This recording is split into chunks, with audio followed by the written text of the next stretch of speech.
Live here in studio is School Board District 155 candidate Kathy Georges. Kathy, welcome to Mark My Words. Thank you. Your maiden voyage. And School Board District 47, Carrie Johnson. Carrie, Hey. Welcome to your maiden voyage here on AM Thank you. 560. Thanks for having me. Oh, it is my honor. All of you, the school board candidates are going through the meat grinder right now. Kathy, I'm going to start with you. Why in the world do you want to run for school board? Well, some people have asked me the same thing. I no longer have kids that are in the district. My daughter just recently graduated out of the district last year.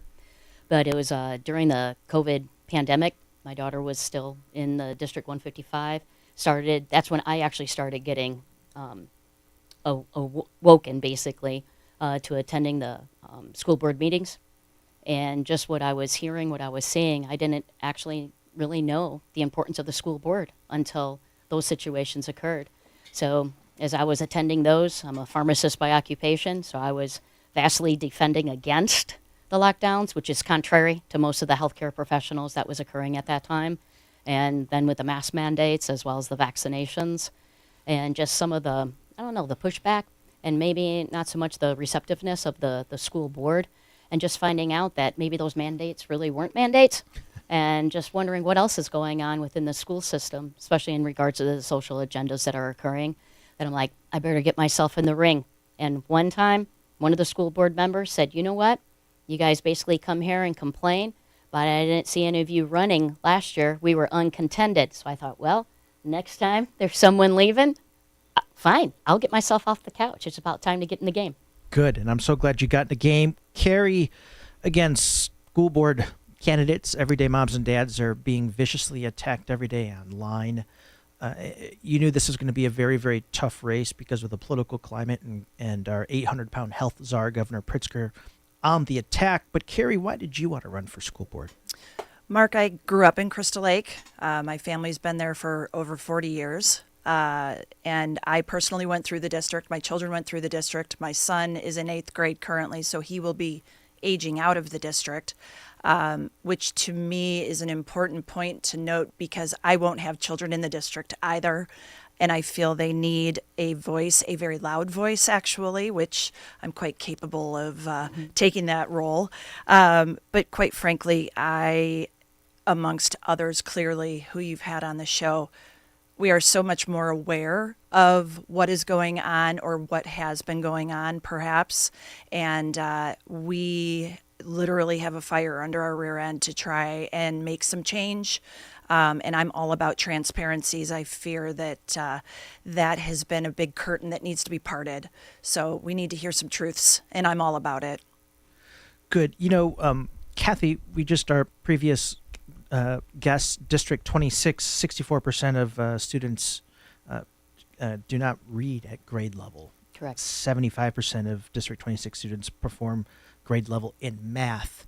Are you seeing those similar numbers in District 155? I am, and just real quick for clarification, D26 and D47, they both feed into D155. Aha. So when you're looking at the proficiency scores in 2022, shocking. The English and the language arts is 39%, and math is at 41% if you round up the number. That is unbelievable. But yet there's 96% graduation rate. Right. So how do we fix it? Well, I think for one thing, I think we really do have to reevaluate the curriculum. And I know that's a hot topic because anytime you say reevaluate the curriculum, you say the school board has nothing to do with the curriculum, but yet we do. We hire the superintendent. We can have some kind of oversight over the curriculum. And I think it's imperative to look at other schools too, be it private or not, to see where are they successful, what type of curriculum, what are they bringing actually into the school system from an academic perspective, and then also ask some of the teachers that have had some success and bring them in and see what kind of ideas, even if it's teachers from the past, what has worked. Something worked in the past. And somewhere we lost our way. And I think that's where us as school board candidates, we want to find our way back. And only being part of that school board are we going to be able to really peel back the onion and find out what's going on. Carrie, same question over to you. I mean, these numbers are shocking. They are, our students, our children are so ill-prepared to go out into the world. And Absolutely. It doesn't matter if they go to college. College isn't for everybody. But they are so ill-prepared. Carrie, how do we fix this? Oh, that's a great question. Quite frankly, it's going to be a lot of asking questions, and it's going to be asking hard questions and also making our superintendents toe the line. I would love to see our superintendent of 47 have some financial skin in the game, if you will. If we can get these tests moving up, moving in a better trajectory, I will pay her more. But why not? Right. I mean, if she is taking the role as superintendent, then she needs to be well aware that there needs to be some type of, she needs to be invested, not just for the kids, but for herself, for her teachers, for the taxpayers. If this were corporate America, they'd be gone. To be gone. Yep. With these sort of numbers, Yep. Yeah. goodbye. The security would be escorting them out the door. Absolutely. Kathy, the Illinois GOP is one of my favorite targets for 100 million reasons. Have you gotten any support from their infrastructure? Not necessarily. It's been mostly it's homegrown. And what I mean by that is just people being willing to come out and help us and walk with us. It's mostly self-funded. Maybe there's some donations, from those from the community that are coming into and helping us.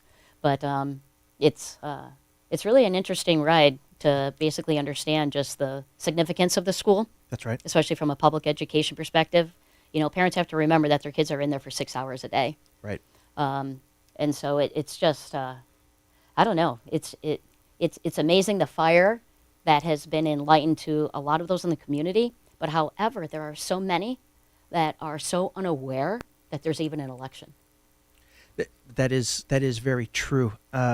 Carrie, during the gubernatorial primary, the Illinois GOP obviously backed their own candidates, even though they try and deny it. The proof is in the pudding, even on the mailers.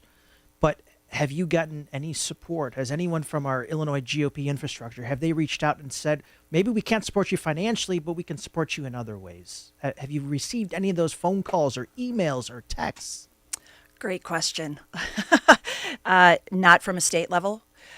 We are finding as candidates, and you made the comment, Kathy, of grassroots, and it truly is. I've not witnessed anything so organic as this run for school board. I did receive a small donation from our local township, and I'm very thankful for that. Fantastic. What I've noticed, though, and is disappointing, is the lack of support. And by that, I mean just show up. We've had several meet and greets that have been disappointing in attendance, and I honestly don't know what else we could have done to make that better from a marketing perspective, word of mouth, social media, emails, you name it. I feel that we really tried to hit all of it, and it was disappointing. So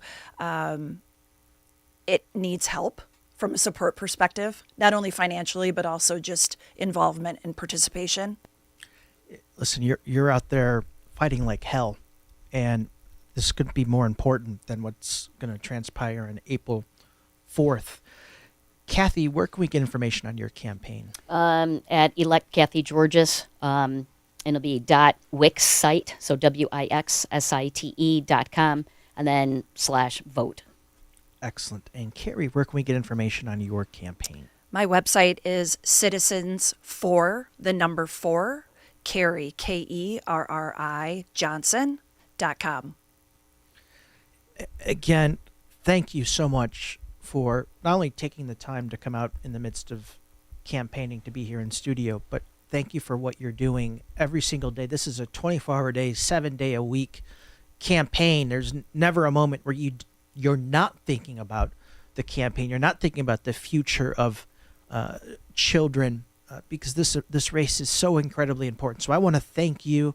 Know that I'm here to support you in any way I possibly can. And so, Kathy, thank you so much for being here. Thanks, Mark. Carrie, thank you for being